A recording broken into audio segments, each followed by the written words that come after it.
Welcome to the Take 92 podcast. My name is Sammy Warm Hands. I'm your host. And as you will learn, Sage Francis has a big problem with my name and the person who gave it to me.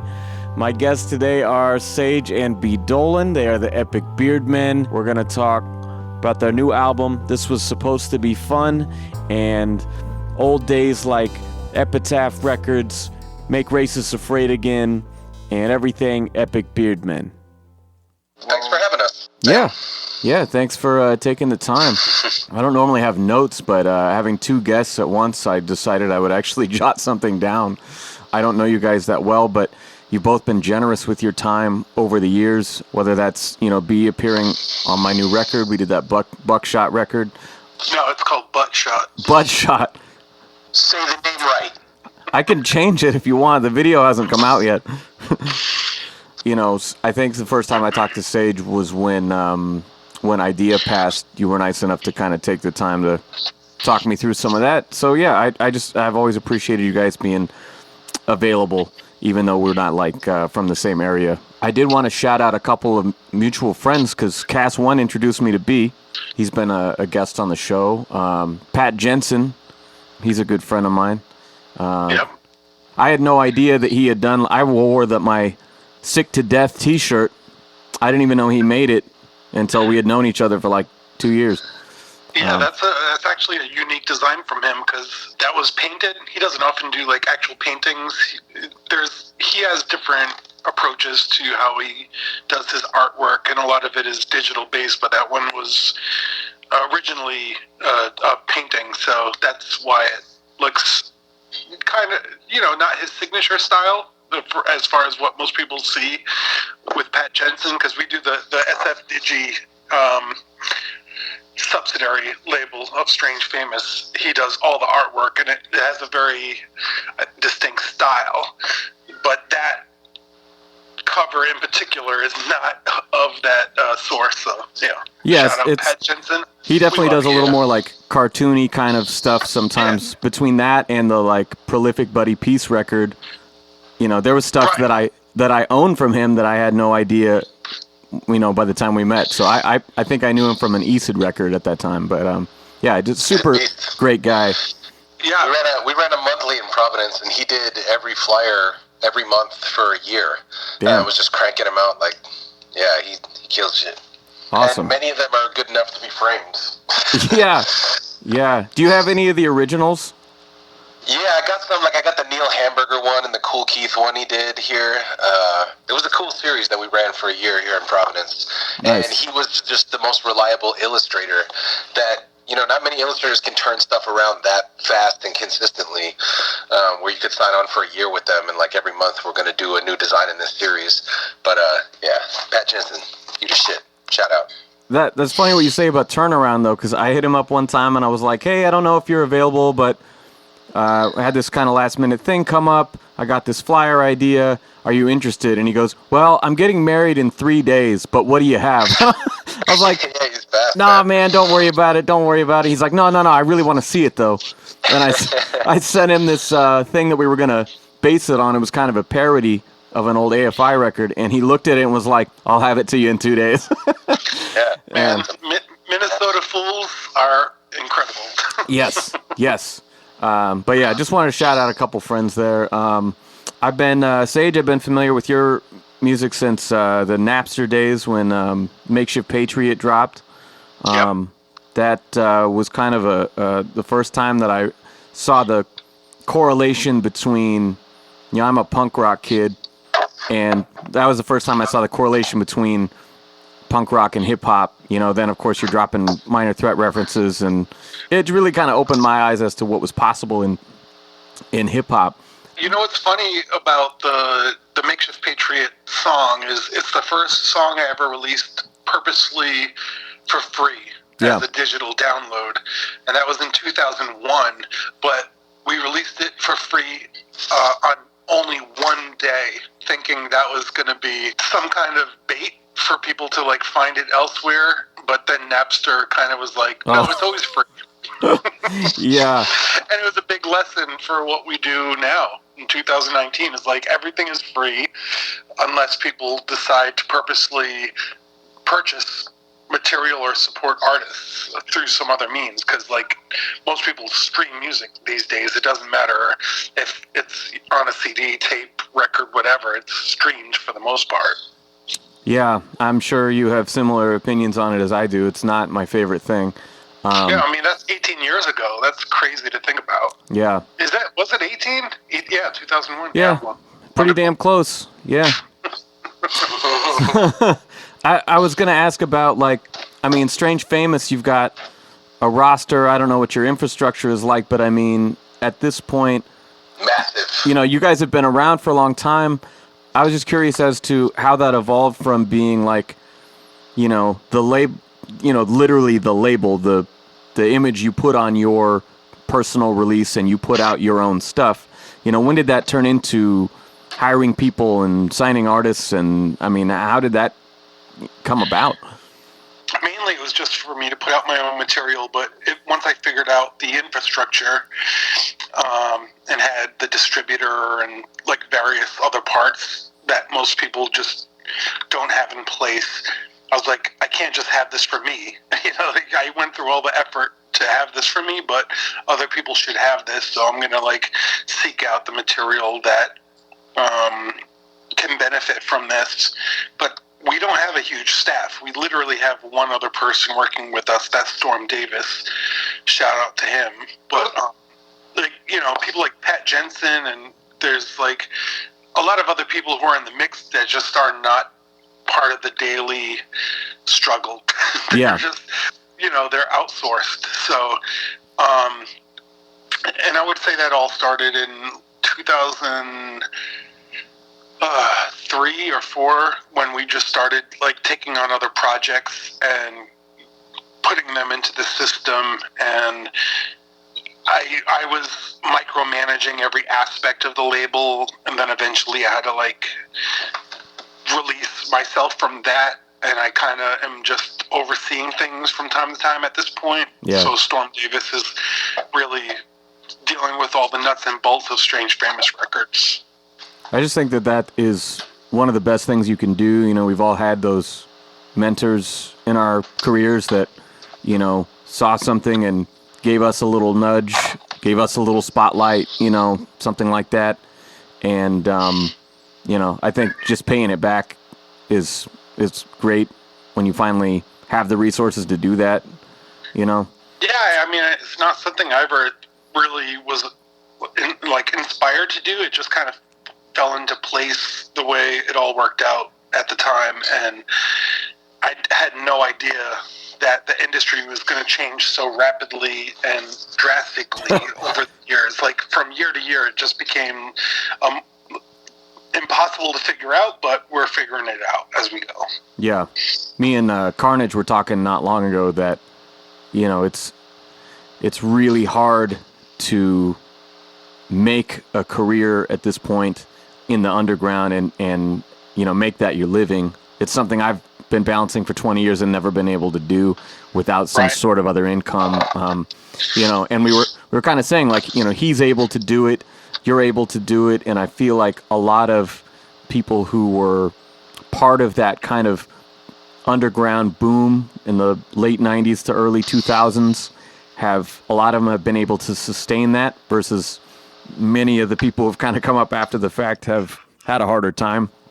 But I mean, it seems like there's still a strong core of people who came in at Makeshift Patriot or some of these early records and stuck with you the whole time, right? I hope so, because I like direct messaged them the whole time. Yeah. Yeah. Well, AOL Messenger, you know, I was kind of like trying to make sure that they never forgot. That, you know, it was hashtag always remember. That was my whole shit. Oh, man. Yellow ribbons would just remind people of Makeshift Patriot. Yeah, that's what the yellow ribbons were for. Hey, Sage, you didn't forget, did you? You said you wouldn't. B, I first heard of you on kind of by chance. Me and my buddy Webb, we used to go to the record store on Fridays, and we saw this CD that had the Strange Famous logo on it, and on the sticker it said, like, turning boom bap on its head or some shit like that, and it said all beats by Alias, and I thought, I never heard of this guy, but this sounds pretty damn good. And pretty much from the moment the first track dropped, I was a fan. And we can talk as little or as much about that as you want. I know that's obviously things have changed when it comes to Alias. Well, he passed away last year, and it's definitely that has caused me to obviously think a lot about and reevaluate the time and the work that we put out together, and kind of revisiting it and thinking about his influence now. He certainly, like that record, Fallen House, Sunken City, introduced me to most of my audience at this point. That was a lot of people's introduction to me anyway. We worked together on The Failure, which was my first release on Strange Famous in 2008. And he produced a couple of those songs, but we just kind of connected on a beat level and on a drum level. Like, there were certain records that we were both really excited about the drums on, and thinking about the way the sound could be updated. This was 2009 when we started working on the records. So this is like pre Tyler the Creator, Goblin. Like, no one was thinking like, let's make a horrorcore record. But that was weirdly our approach as we talked it through between us. We were talking about the Gravediggers and Live Evil, the Flatliners, like the modern update of that. And it became this whole concept album. Alias obviously killed the beats like he always did, and yeah, he brought the best out of me. He taught me how to produce my own voice in terms of the way he was using effects on my ad-libs and stuff like that. It's still things I do today, and he was really egoless. Like, he left me with vast knowledge that he just gave to me just because he believed in my art and was down to share. Like, and I'm talking about like lists of hundreds of records. Like, if you see any of these, buy them. Yeah. Or, like showing me how to use certain equipment or certain plugins. He showed me everything. There were no secrets. So, he obviously left too soon, and it's just a huge void in everybody's life. But what is even more, an incredible testament to him is that, like, we have some of the tools on this Epic Beardman record that I produced, but the breaks are still Alias from the Alias breaks folder that he gave me, and yeah. So he's still part of it. That's awesome, man. And the chemistry is so apparent on that shit. I mean, what you do with Alias and what you do with Buddy Peace, I feel like are very different things. Kind of like you were saying, it has such a foundation of drums of like this.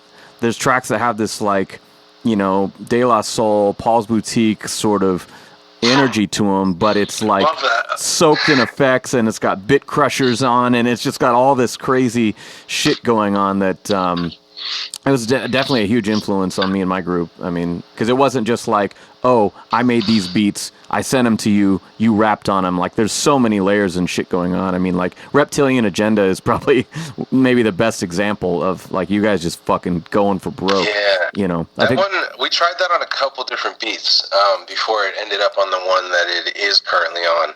And Brandon gave me the record that is sampled on that song, so I've heard the sample that he used and how he flipped it too.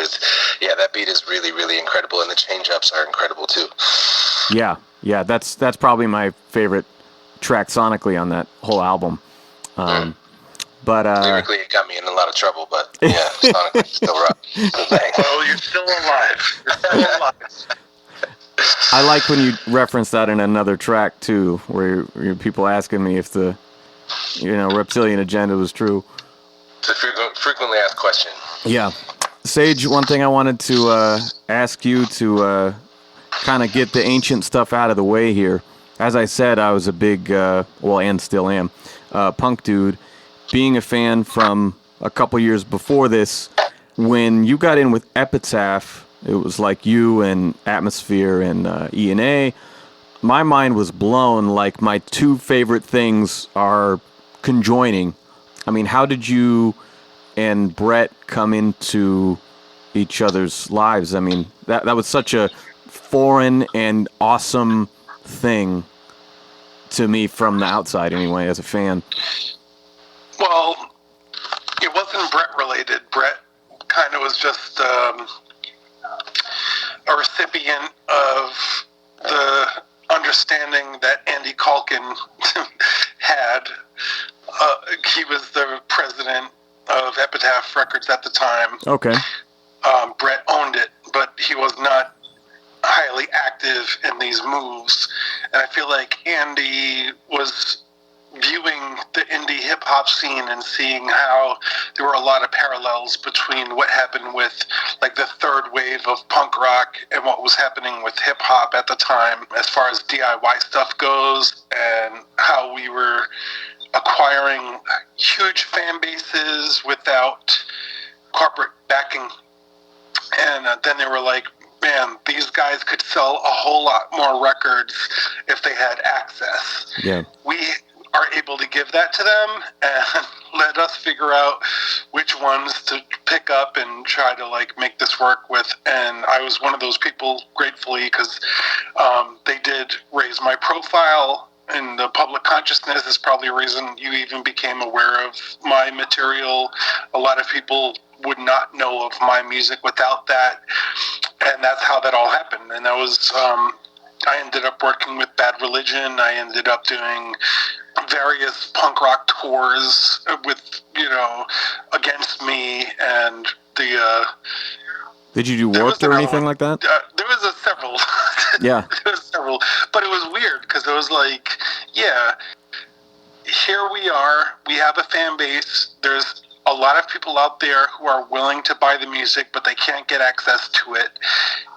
And finally, a label is willing to do it, and it's a fucking punk rock label, not a hip hop label. Yeah, it was weird. Yeah, so it was.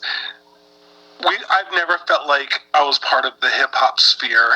I felt like there is a very specific audience for what we do. It's not particularly hip-hop, it's not particularly punk rock, it's not any specific thing. It's very, I don't know, maybe even like ideological, emotional sphere.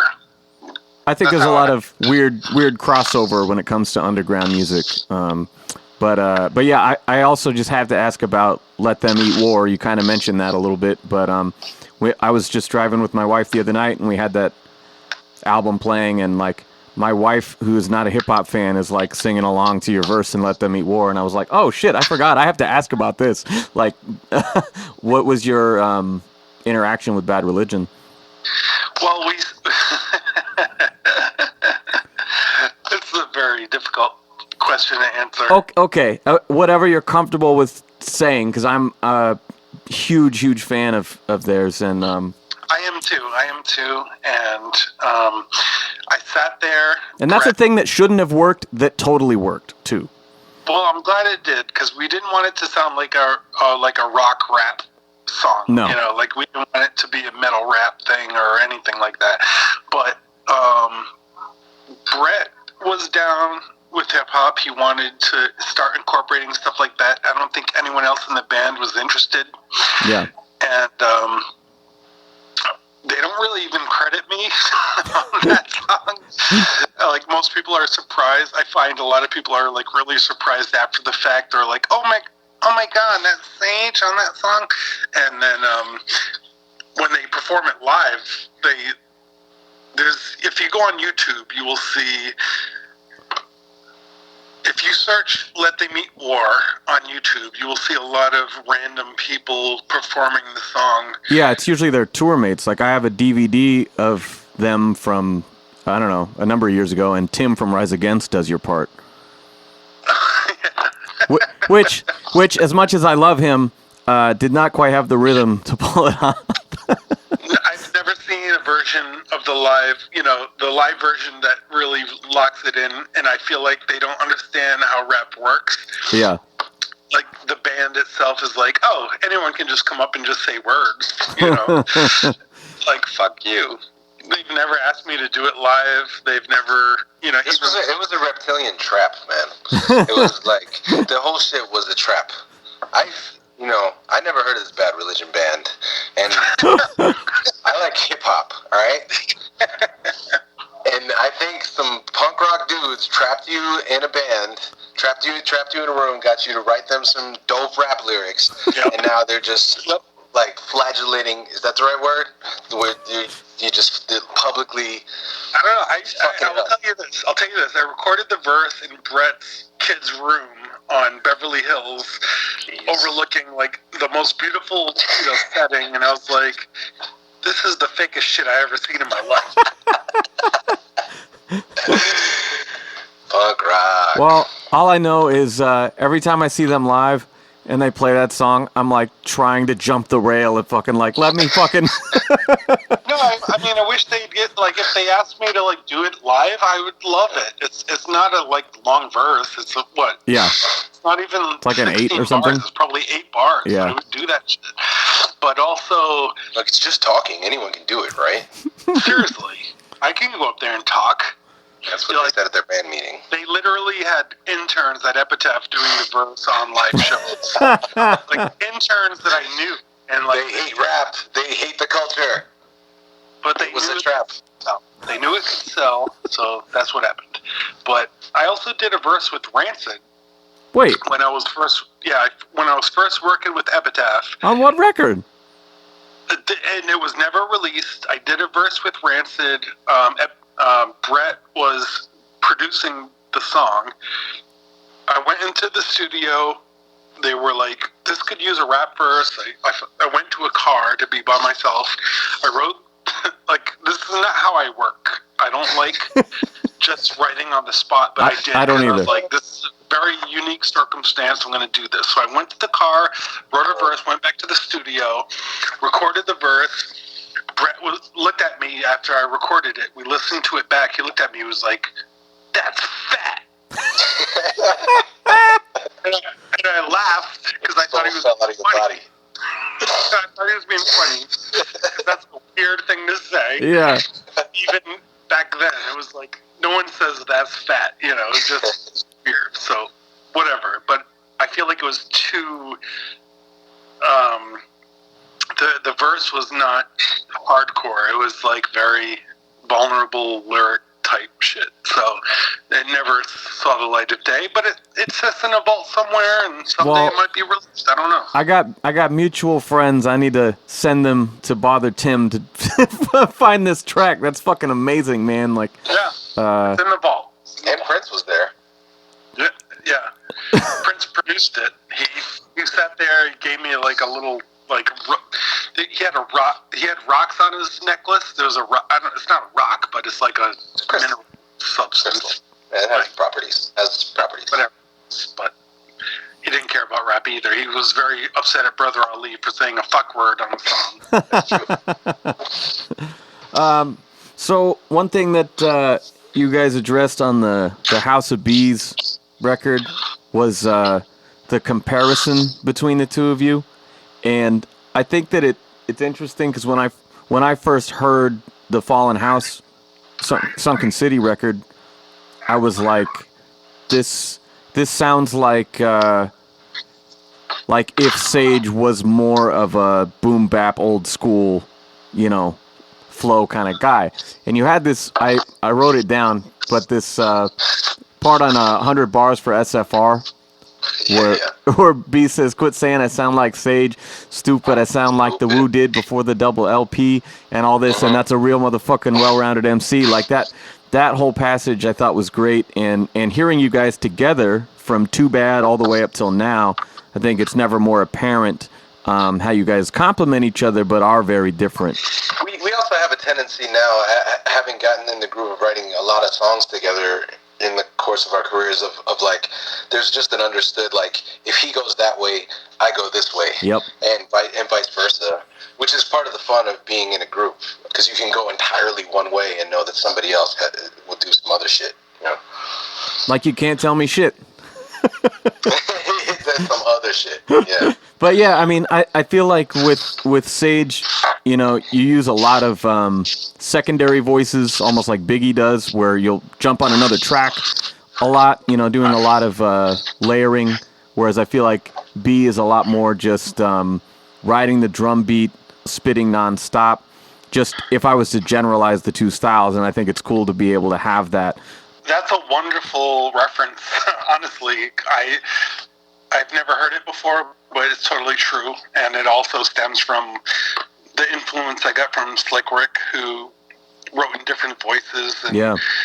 When I record, and I feel like this is something B kind of became more aware of with this record, was that I overlap my vocals in a way where there are different voices. It's not always me. It's just kind of like me responding to myself. Yeah. And then I was like, do you want to do this one? Because this is another guy. Like, that kind of shit. Yeah, that's totally how I write songs that are to be recorded. It's not... It makes it more difficult to do live, obviously, because you're overlapping vocals and you're responding to yourself, and it's not all your same voice. It's other voices that are in the mix. But I mean, it's probably easier now when you have a partner to play off of, you know. Yeah, totally. But also, if he doesn't feel that voice, if that's not his voice, he can't really embrace it. But there's like characters in my head that are that voice, so they speak it and they overlap my main vocals, and that, like, true talk, it's totally Slick Rick influenced, but the Biggie reference that you gave is totally on point, because Biggie came through with a whole new voice and delivery style for the other vocal, you know, like, that's not something most people give credence to, but it's really something that needs to be credited. Yeah. Yeah, I mean, it's an interesting style of putting together a verse. I mean, and I think that both of you guys have some kind of background in, like, more of a spoken word setting. Is that fair to say? Well, my what you describe as the straight ahead shit is like, for years my definitive verse was fucking Capadonna Winter Wars. like me and the dudes that, like, I was listening to rap with at that time, that was the shit. It was just like, let's rap for 80,000 bars and never stop. Yeah. And so a lot of my music career has been going from that type of spitter to where there was a point where I was like, no, it should just be like 2 tracks, like the lead vocal and the ad lib, and that's where you get the maximum energy, because you just have to carry it all in the lead vocal. I'll take it further. I don't even do the ad lib.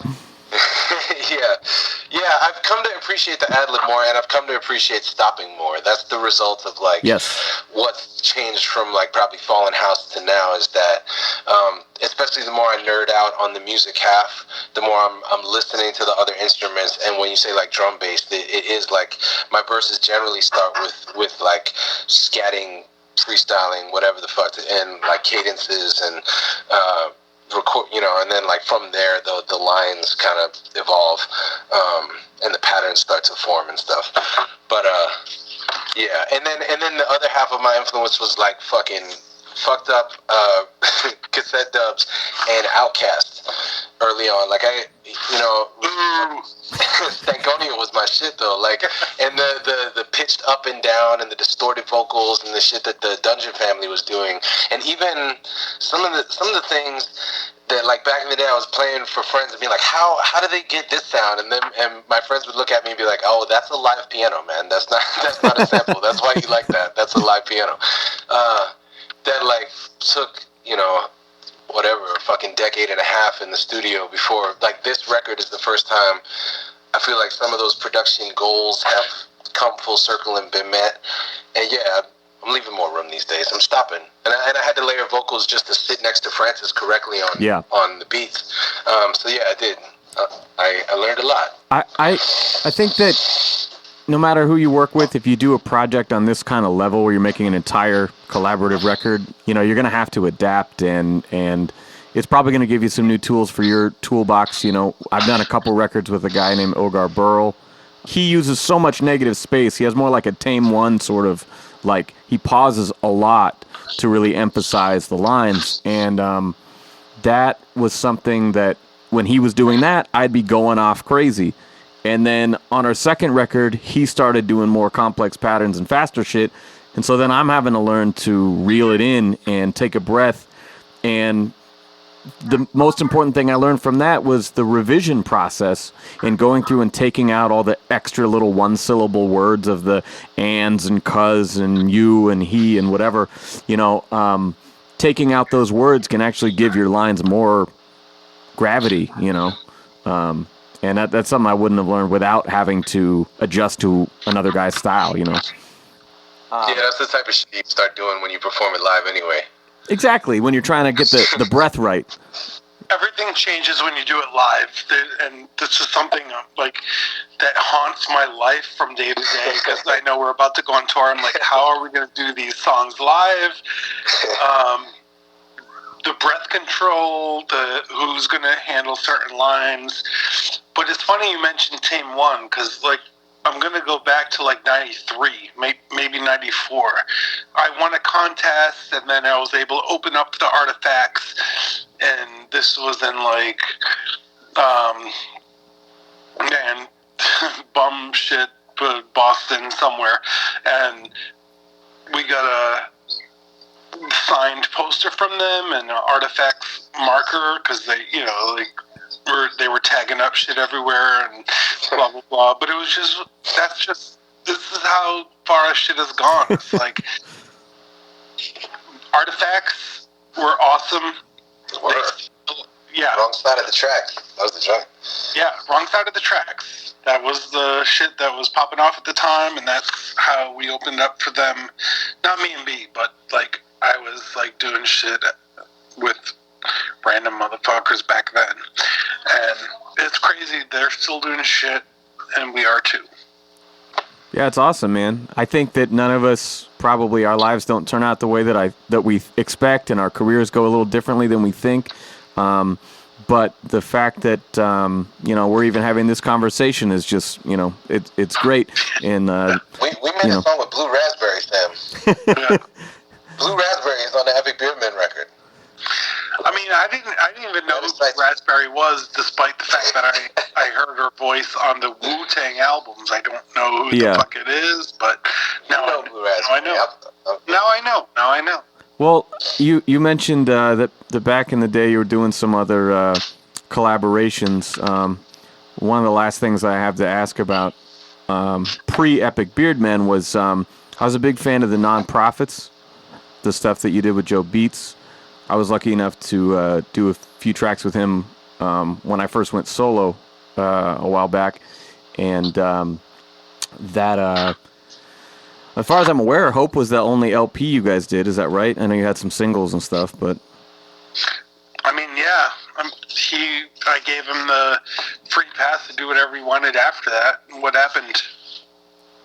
Well, when I started talking to him 6 years ago, he was he told me he was retired from music.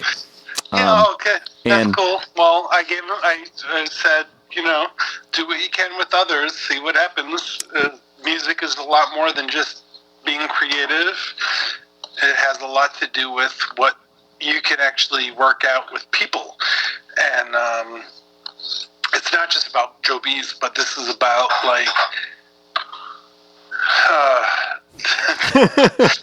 there's a lot of people you mentioned who are, honestly, if I could only be the creative and not have to deal with the weight of business weighing me down from day to day life, and life would be awesome, but it's just not like that, So, I mean, my worst mistake in my business life was working with Lex Records, who are the ones who released the Hope record, which was the Non-Profits record, and it just didn't make sense. I should not have done that. In 2019, I can look back at that and say, don't do that. Don't do that, motherfucker. It's dumb. You don't have any, rights to this. It is not going to be helpful to you. They're going to do other shit, blah, blah, blah. I had no idea. I was just so young and hungry and eager to do whatever would get my music out there, but I didn't have long-term visions. So, yeah, that's where we're at. I get what you're talking about. I mean, I feel like as when it comes to groups, there's always the one person who kind of has to wear the business hat and Yeah. push and ask for things that nobody wants to do, and not everybody can work in that environment. And it's sad. It's sad because at that point in my career, it was like I was firing on all pistons. I was trying to get as much information out there as possible. I wanted, I was in a groove. I was trying to I had the infrastructure in place. I was recording, I was writing, I had the people, the engineers, I had, everything at my disposal. I just did not have the business sense, and that came with time. So, Epitaph came shortly after that. Also, as much as I feel like that was a good business move, I also feel like if I had to relive that, I would restructure the whole contract. But that's how it all worked out. And I never, in the whole Strange Famous Records history, want to lock people into things that they can't get out of. Yeah. Want them to know that, fuck it. If you want to break off, jump ship, you do that. And we will forever let you do that, and also we'll forever let you live and float on in your little raft. Yeah. And we're all on little rafts. Well, business shit aside and things falling apart, I'm a fan of the record. It's still one of my favorite things you've done. I think is a great nod to your influences. There's a lot of LL stuff and just a lot of old school records on there. Kind of like in the way that I was talking about that 100 Bars track. I always liked shouting out influences. I mean, like one of my first records ever, I said something about I won't smoke the pot that I'm pissing in. I was quoting you. I like shit like that. I like when I go to a B. Dolan show and he does the Cool J You Can't Dance routine. I like, I don't know. I like all of that. I think that it's cool. Do you know what the pot I was pissing in? Do you know what the whole pot piss shit is all about? I mean, I know the phrase, the don't have a pot to piss in, if that's, Yeah, the origin of that is that, poor people used to have to stain leather by pissing on leather. The poorest of the poor did not even have a pot to piss in, so they had to, just piss straight into the fucking pot.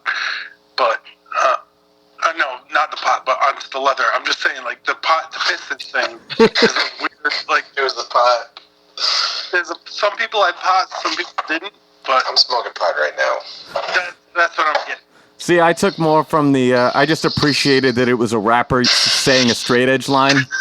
I was like, wow, there's somebody like me out there. That's cool. I just want to talk about pots to piss in, that's all. I mean, sure, we could talk more about pissing, I guess, if... I just want to talk about pot. See, I'm less interested in that. What's up? I'm less interested in that. You want to talk about pot? Nah. What do you want to talk about? This is my TED Talk. Do you want to have some pot to piss in? There's strains of piss. There's different... All right, so... Welcome to my asparagus.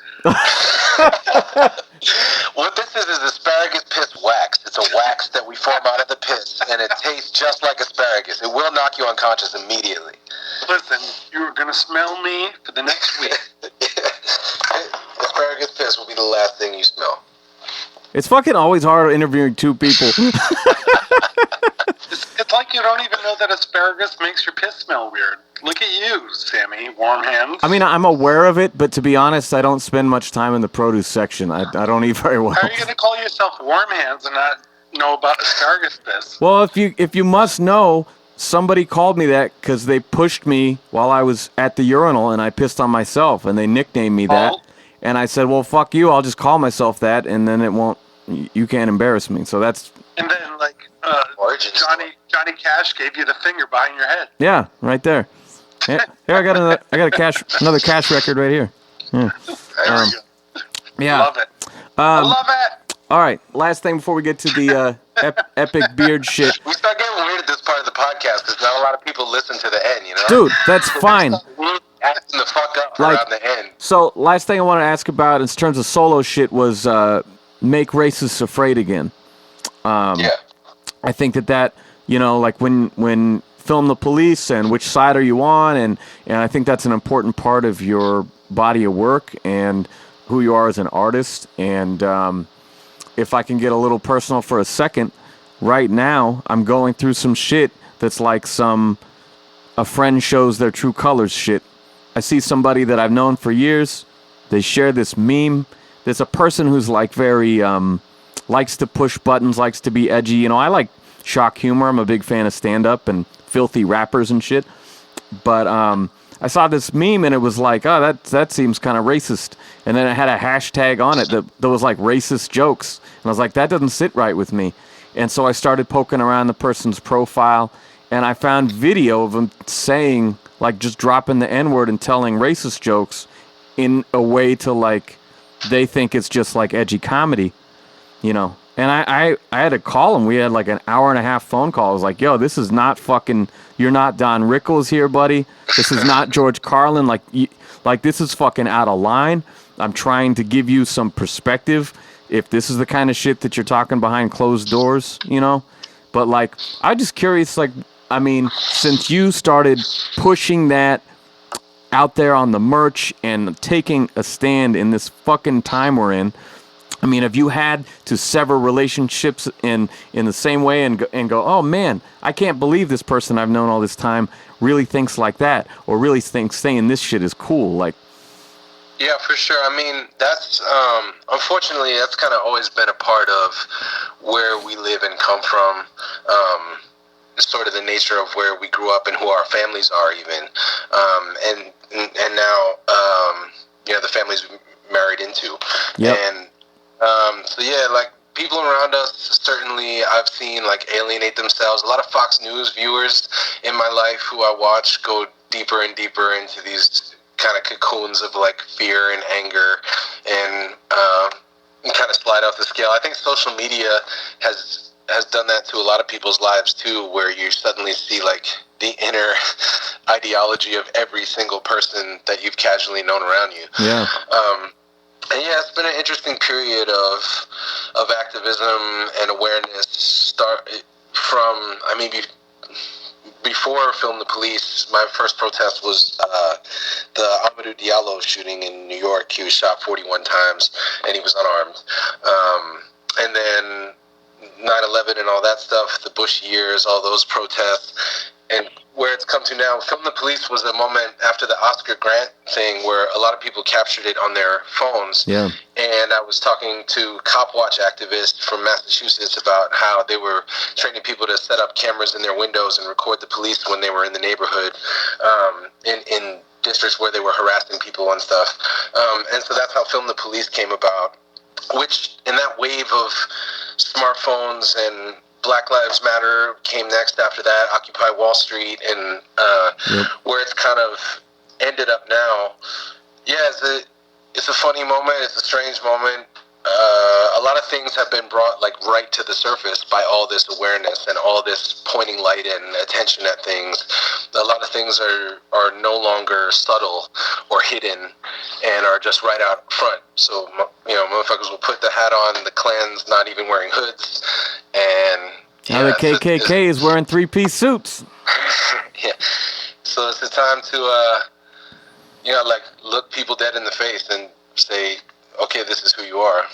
That's where I'm at, man. I'm not, like, I can't fucking pretend I didn't hear that shit. You know, like you're talking about, I feel protest music, you know, and I mean, God, back to Makeshift, you know, like it's just been something that's always been important to me. I don't consider myself a political artist, but I feel like there's always something, like on all of my records, there's probably one track where I feel like I have to go in on this thing that's going on right now. And Film the Police was just one of the most timely and clever tracks, not to mention just the whole NWA flip. Like that was like my song of the year, man. But I try to avoid like the bumper sticker shit, the easy shit, and you know, that was something that really turned me off in the slam poetry world early on, was like seeing people exploit things, and it's easy to turn any music venue into a soapbox and just say shit that's easy to agree with, because what change are we really... Yeah. You know, I've wrestled with that for a lot of years, of what is the actual effect of political music or art. And for a long time, I was convinced the answer was nothing. And then songs like Film the Police were like, okay, maybe there's like really concrete things that we can just stick in people's minds, and just little slogans or catchphrases or hashtags or whatever that can just raise awareness. And yeah, but it's a constant, because you still have a responsibility as an artist to not be cliche and not be cheap and not take on someone else's struggle and not and come from a real perspective. So the challenge is still there, and if not more so. When I was talking to my friend the other night, you know, that's what I was trying to get through to him. I was like, look, I mean, I'm the guy I just released a double album, right? You're on it. And 23 of those 24 songs, I'm just talking my shit and doing my thing, right? But on one of those songs, I had to go in for 6 minutes, and it's probably my biggest song to date, on this whole, the history that got us up to this point we're at right now, you know? And I felt like it was necessary, and I couldn't not do it. It's not a political record. Again, I'm not a political artist. You know, I'm down to push the envelope and piss people off and whatever. But, like, now is a time where I do feel such a responsibility, and I appreciate you as an example of somebody doing that. Oh, man. So, yeah, well, Sammy. I'm listening. You hear me? Yeah. Because this is a weird format. I don't know. You called yourself Sammy Warm Hands. Yeah. Okay, explain it. I did. Okay, I'll give you the full story. I'm 18 years old. I'm at my first job. We have a party for somebody who's going away. I go to the party. My manager is there. He shaves his head. He shaves his head bald. Okay. He shaves his head bald, and he is a dickhead to everyone. We love him, but he's a total dick. Huge dick. He's a bass player in another punk band, so we knew each other. So he is not down in the bowling alley lanes with everybody else. He is sitting up at the table above the lanes looking down on everybody else, right? Typical, that's just how he rolls. So I snuck in, and I wound up, and I palmed him on the back of the head. I just gave him a good loud slap. You know, he's much bigger than me, and I ran away. And a little while later, I had to go to the bathroom, and I'm looking over my shoulder, like, over and over, just making sure, because I fucking know he's coming. And finally, I feel safe, and I start to pee, and I swear 2 seconds later, he pops out like a fucking ninja and puts 2 hands on my back, pushes me. I pee on my hands, I pee on my pants, and the next day, when we're at work, he gets on the intercom before the door opens for business, and he tells the whole crew what happened. He made me piss on myself, and he said, so now on, he's known as Sammy Warm Hands. And so my first rap record, I just put under my own legal name, and then after that, from like 2008 on, I just decided to use that. So. All right, so you let this guy who fucking wanted to shame you name your creative handle, and, you know, I just want you to know, if you give us this information, we will knock the fuck out of this cat, and we can move on. There's no ill feelings. I used to call him Carpetback. No. Because he was a very hairy man. We got more hands. We got more hands, you know? Mr. Warm Hands. You want tour bands. more hands? We got more hands. Wow. You Well, can see these more hands. I'll let him know he's got to watch his back, because I know you guys are coming through his town. So. We'll be there, and he's gonna fucking see these more hands, okay, Sammy? So, I appreciate that. Give me a urinal kick. No, fuck this. Fuck that name. Fuck you adopting it because someone did that to you in a urinal. Just change the story every time someone asks you, like the Joker. Yeah. Just change. Next time someone asks you, never tell that story again. Sammy, fuck that. Fuck that. This guy, fuck that name. We're coming for this fucking dude. We're gonna fucking knock his head into a urinal. Is it still a swirly if he's bald? We're doing this. All right. Stop. He was your manager at 18? He was an 18-year-old manager? I was 18. He was older than me. He was in. All right. Yeah, he was. Fuck old people. They're dumb. All right. So, No, speaking not all of, right. We're fucking coming for this cat. Fuck you. well, but what I was gonna say is, you're coming for him now. Bashing this dude's head into No. the urinal. What's his name? His name's Kevin. Kevin. Of course his name's Kevin. I knew his Kevin name was Warm Kevin. Hands, you fucking piece of shit. I didn't know it upset you all this time. You're like, this guy's all right, but his fucking name. No, he's not alright. This is a fucking piece of shit. I hate this cat. You're a good dude. He's fixated now. He's already. He's lurking his Instagram. He's searching Kevin on Instagram right now. I'll tag him when this interview comes out. Oh, Kevin Warm Hands, look out. Like, your fucking head is in my knee already. So, before we get too Fuck weird you, here, Kevin. I mean, I'm enjoying the self-sabotage aspect of this. I mean, I got nothing Kevin else to do. is a piece of shit. Dude, I'm gonna fucking kill this dude. This guy, Don't laugh. Kevin is a dumb piece of shit. He's dumb. This guy- He's dumb. He's gonna get fucking, like, watch what happens. let me tell you something else about him. Then he later started a punk band that only played Britney Spears songs. No, he sounds awesome. He's dead.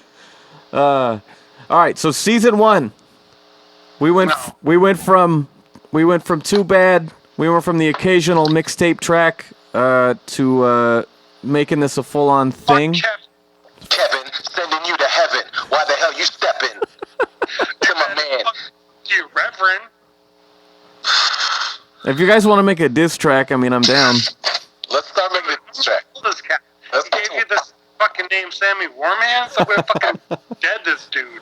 I really don't mind it. I mean, it's better than my real name. My real name is Whartonby. I mean, that's no. Oh, that's Nobody- that's not bad, by the way. It's a name that everyone reads and goes, how do you say it? I'm like, can I just spell it? It's fine. You don't need to. Hey, yo, and then you say, "Oh, Sammy Warm Hands, look at me. I'm fucking.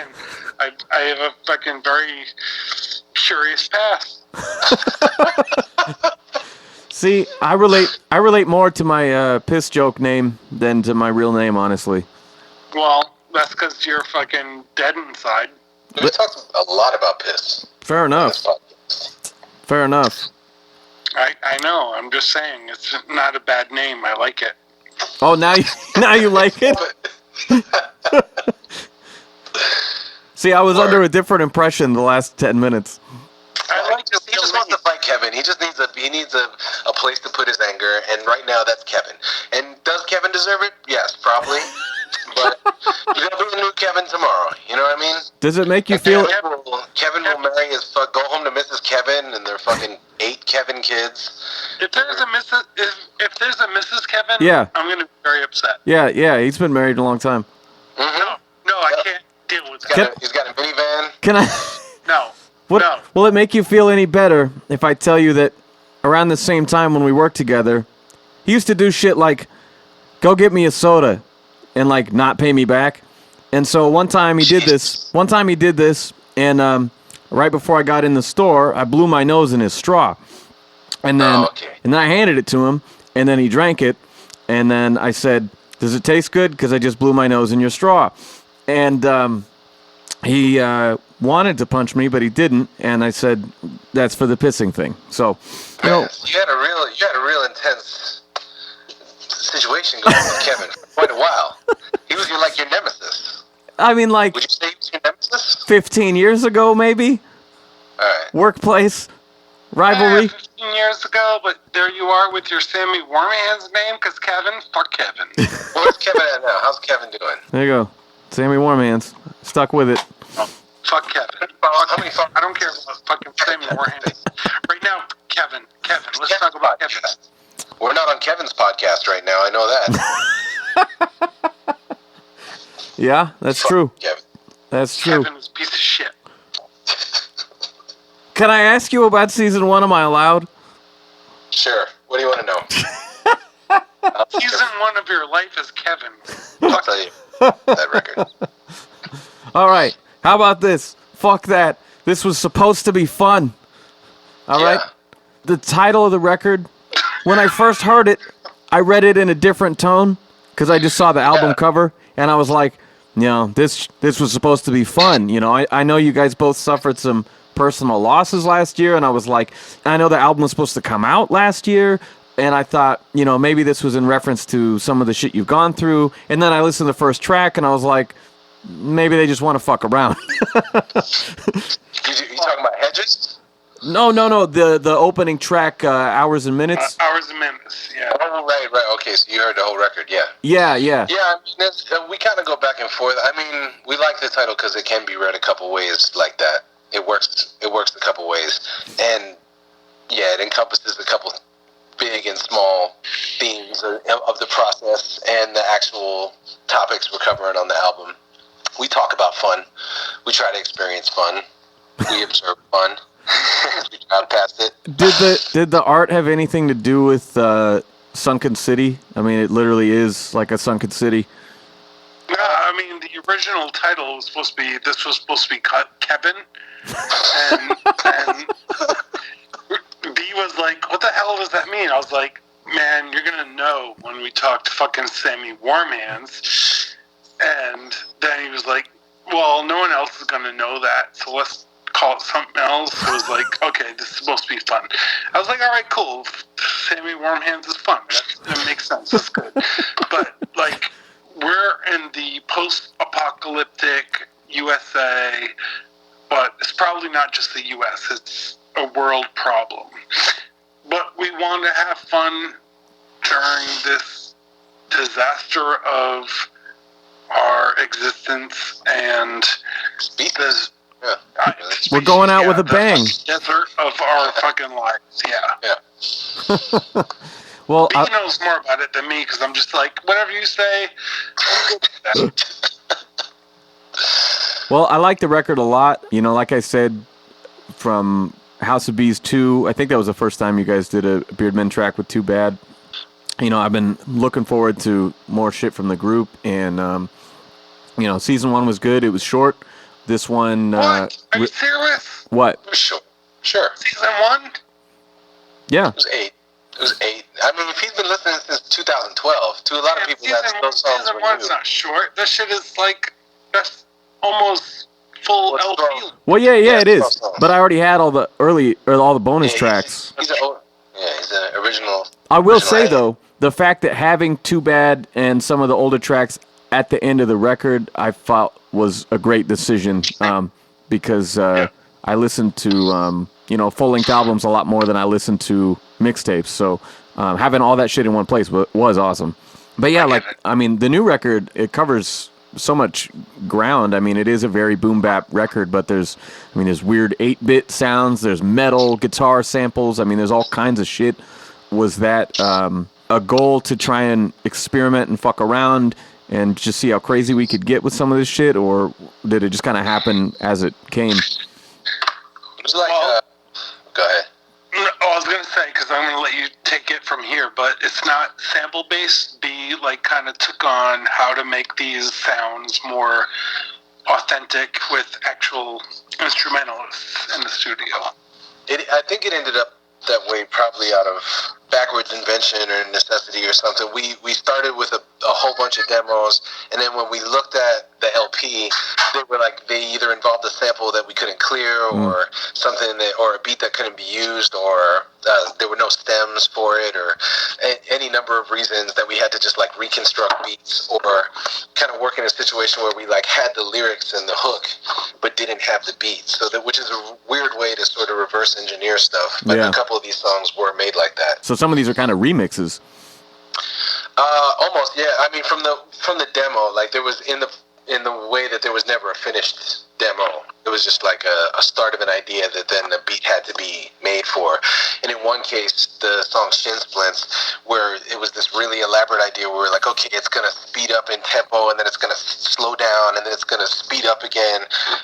We had to learn how to do new shit with the software, and tried that a couple different ways with live drummers, and ended up going with sample-based stuff. But yeah, it was a big production project, and it was just finding what fit each song and what would deliver it. It was on almost every song. It ended up being a different thing, which is why the record sounds so kind of fast in terms of like there's chip tune stuff on there, and there's boom bap shit in there, but then there's guitar. You know, like we kind of ended up touching everything. It's still consistent, you know? Like, I don't want to give the idea that it's not, because I feel like it flows really well in that when you do deviate, then the next track is always a very kind of boom bap track, and it kind of keeps coming back when you step out of the box a little bit.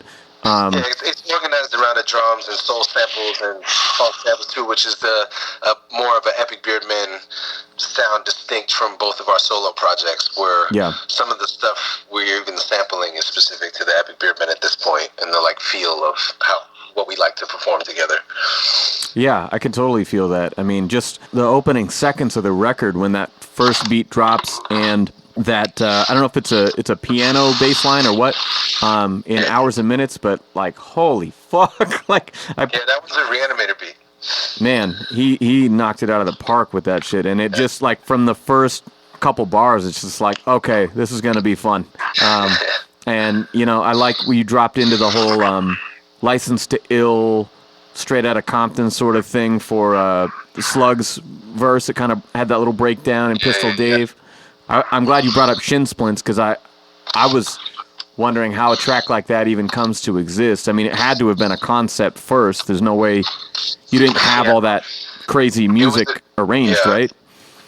Yeah, it was the concept first. That one actually took a year to come together. I believe it. And the writing was the shortest part of it. Our lyrics, it was just that we couldn't write our lyrics until we had a beat. And yeah, it was like a math problem by the end. At first we were like, well, you know, because since Kill the Wolf, I've been messing with whether we could replay drums and make them sound like sample drums and like satisfy me in the way that, like, as a hip hop listener, I want to hear drums. And so for this record, this is kind of the first time we felt confident in doing that. And so we're like, okay, we're going to get a live, because that'd be the easiest way to speed up. And we tracked the whole session with the live drummer, and then tried to work with those files. That didn't work. We ended up like scrapping that. And the beat that's there ended up being made out of this record that I've never spent this much on a record in my life. I got it in Hamburg, Germany. It's like, they'll never find this fucking record. It's just like some polka record, fucking, and that did the trick.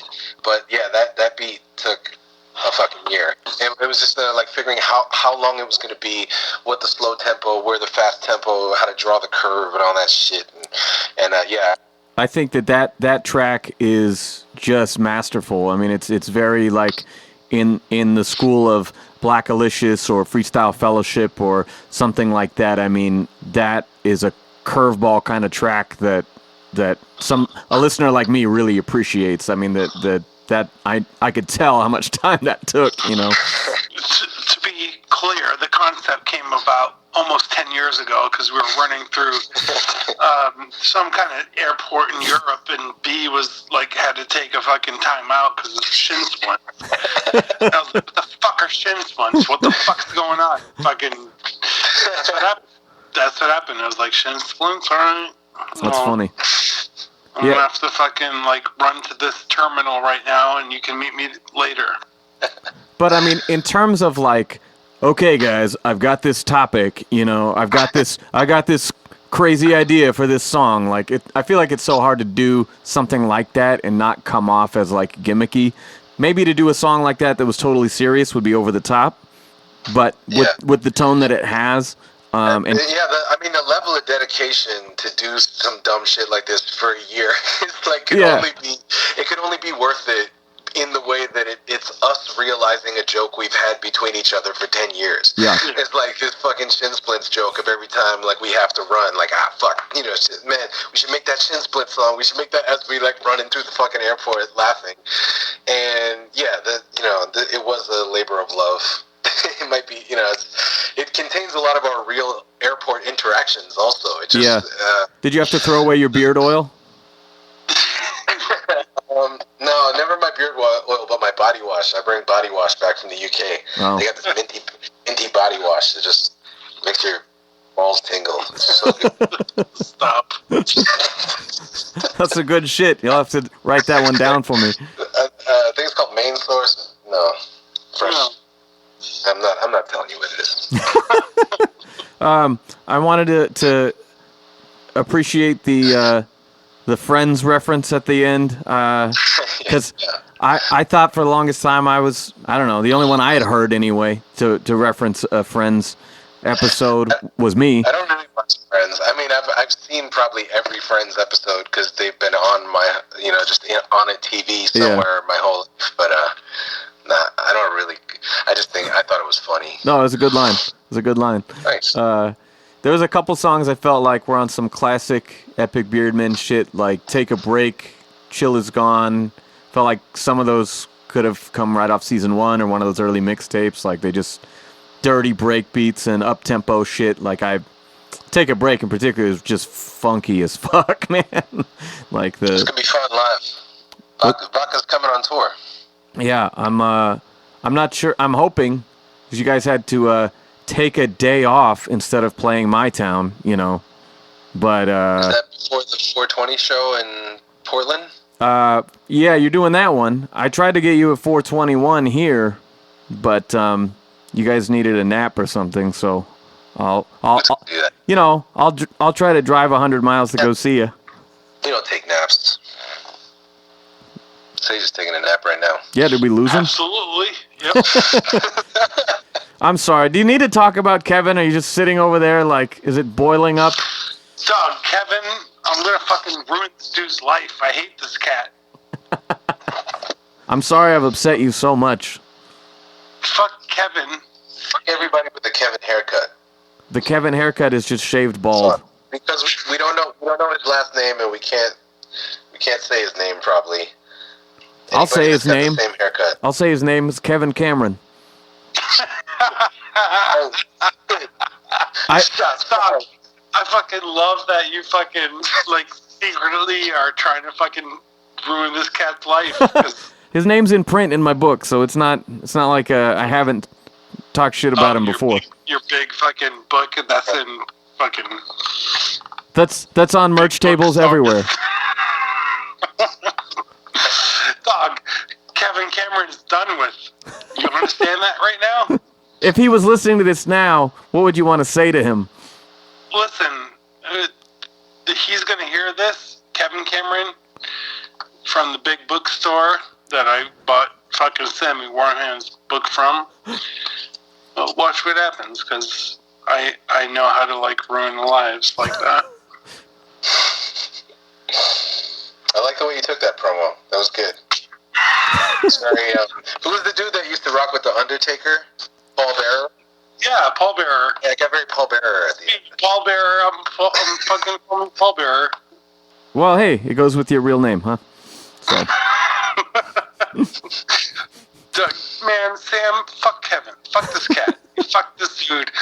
You fucking, honest. No, Kevin Cameron. We're gonna fucking ruin this cat's life for welcome. Goodbye. When is your tour kick off? April 4th. April 4th. This will come out on April 2nd. So you guys stay tuned for that. You can buy the record at strangefamousrecords.com. Yeah. So Kevin, fuck you, Kevin. Well, I appreciate the advance and your enthusiasm on my behalf. Yo, if you could make a whole EP dissing Kevin at this point. You have so many fuck Kevin samples just from this podcast. You could chop up fuck Kevin samples for the next 3 albums. You realize that? I mean, it could be on Kevin, War on Kevin. We'll remix the War on Christmas. It'll be the War on Kevin. Sammy Warm Hands Hive. You know what to do. Kevin Cameron is out there. Bring him to justice. War on Kevin. Go. All right, that is our show. I'm going to try to do more phone interviews like this and get my friends from outside of town involved in the show. If you like it, you can listen to past episodes. I've interviewed Gifted Gab, Blueprint, Illogic, Carnage the Executioner, Esid, a lot of others you may not know, but great talent in the underground. Subscribe to it, give us a 5-star rating, help spread the word, and we're going to listen to this epic track from the Epic Beardmen that we talked about. It's called Shin Splints.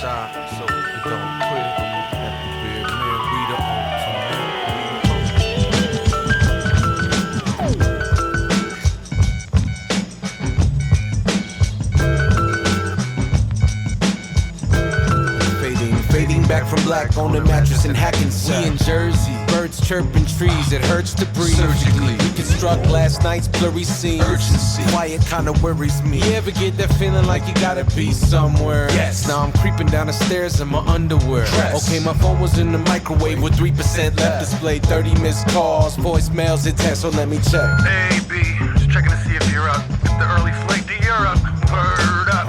Yo man, you get my text? Hit me back. You're already here, I'm around back. Where you at? Boy, answer your phone.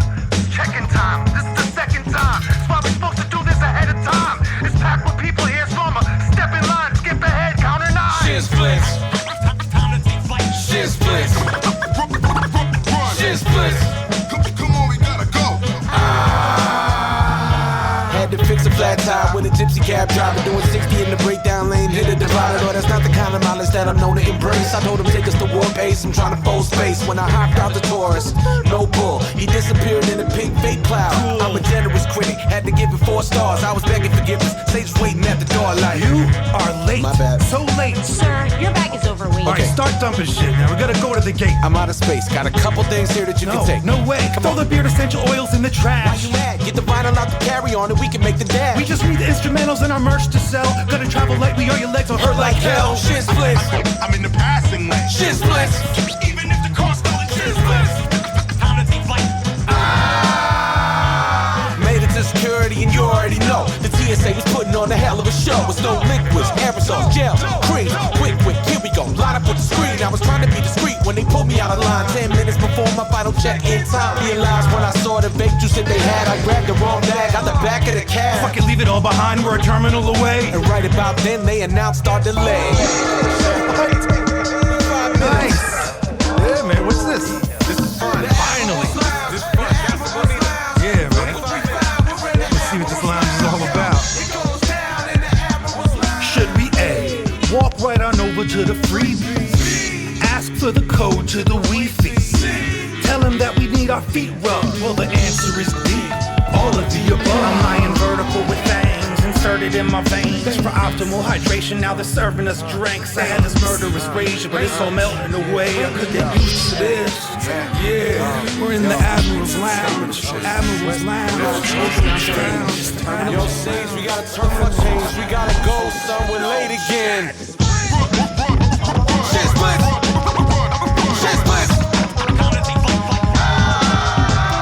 Jumping out my seat like, don't fail me now, feet. Rock up under me, don't start me now. Fuck it down, beat. There we go, there we go. Faster though, maybe. Now we're in the inconsiderate bastard mode, baby. Pass the old lady on the left-hand side, cause getting to these shows is a matter of pride. I jump the cat carrier, run the track faster than once. It's that fast, but club the fat back is just shoving that savage. Now you learning the pace. Who the hell ever heard of a terminal change? Took a shuttle to a subway through a tunnel for a shuttle. Cramped up, cut me, the champ is getting bloody. And we're pushing all the dummies who are standing in the left lane of the sidewalk. I'm distraught with the chest pain. Killing with the leg play. Devoted to the end game. On this motherfucking jet plane. Get to the gate, tell them to wait. Shit splits. Shit splits. Shit splits. Shit splits. Shit splits. Shit splits. Shit splits. Shit fuck.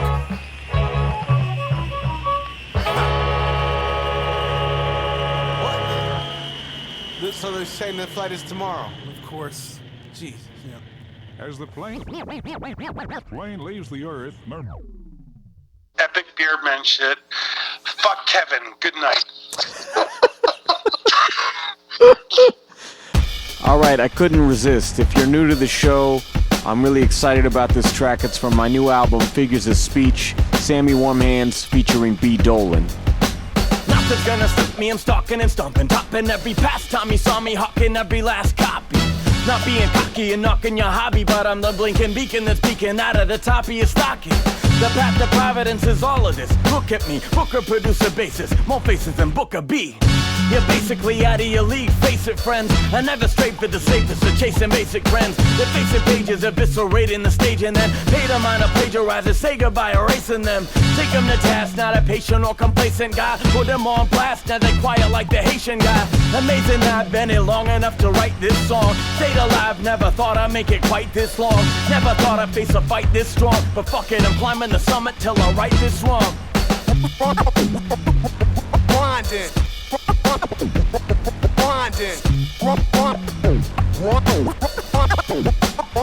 Grinding. King cockroach, wings dipped in charred bone.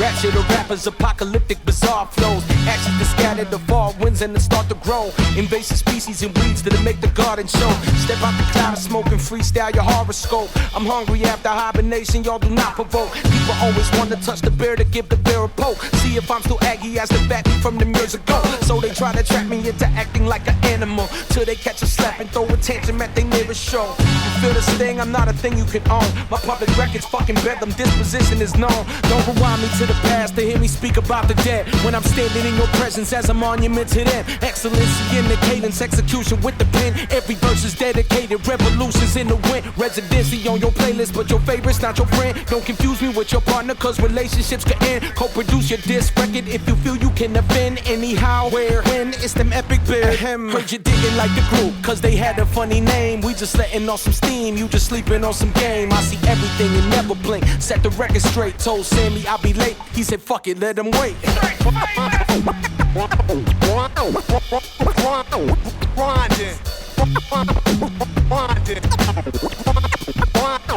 Grinding. My mind is running a million miles a minute. The sky is only the limit. If I am pilot and timid, fill the negative spaces with phrases. Try to mimic continents with confidence. I'm digging in and climbing in it. I'm a electrometric paper, find the dead weight later. Kyber heart is born and you'll dine on your words. Rice paper, Vice Admiral, I'll ask for your advice later. Just give me the next best thing to an X-Wing, a lightsaber. The pen is mightier, but I'ma use a keyboard. The lesser known vessel, but truest on the western seaboard. My friends can attest, monster when I rock the record. Even though my disposition is Oscar and Eeyore, or by the Obama, my term will never be up. Riding long as I'm alive, and when I'm 70 plus, I'll be riding the pocket lining and living it up. I'm a prophet of rhyming, reminding nobody gives a fuck. We'll see you in Portland, and Yeah, man. fuck Evan, okay? Peace out. Have a good night, guys. Good night. Later.